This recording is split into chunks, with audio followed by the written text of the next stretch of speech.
This is why you should be careful what you put in the mail. In 2015, a man was asked by his neighbor to collect his mail while he was gone for a few weeks. A few days later, a large package arrives on his neighbor's front porch. The man can barely lift it, but gets over to his garage where he accidentally drops it and hears something break inside. Hoping his neighbor would think the damage occurred en route, he closes his squeaky garage door and forgets about it. But over the next couple of days, whatever was in that package started to smell so bad that he decides to open it up. Inside were two very important finds: his neighbor, who was dead, and a camera that was still recording. The police bring the man in for questioning and show him what was on the camera inside the box. It starts with his neighbor talking to the camera about how excited he is to mail himself home for his YouTube channel. Then, police fast forward to the very end where they see that the neighbor is now sleeping in the box, and then suddenly gets dropped and you hear a crack, and that's his neck breaking. And then you hear a squeaky garage door close.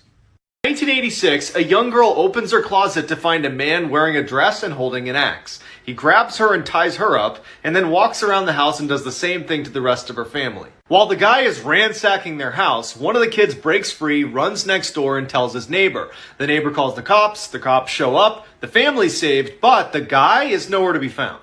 The family leaves the house and stays with relatives in hopes that they'll catch this guy before they have to go back. But after a few weeks, they haven't caught him, there aren't any leads, and they say, you know what, we'll go back to our house anyways. As the family's pulling back into their driveway, the father looks up at one of the windows and sees for a split second the head of the man with the dress in their bedroom. They call the police, who go in and find pennies glued to the ceiling and weird writing all over the house, but they can't find this crazy guy. Until one of the officers found a secret crawl space in the basement, where psychotic killer Danny LaPlante had been living for 2 months.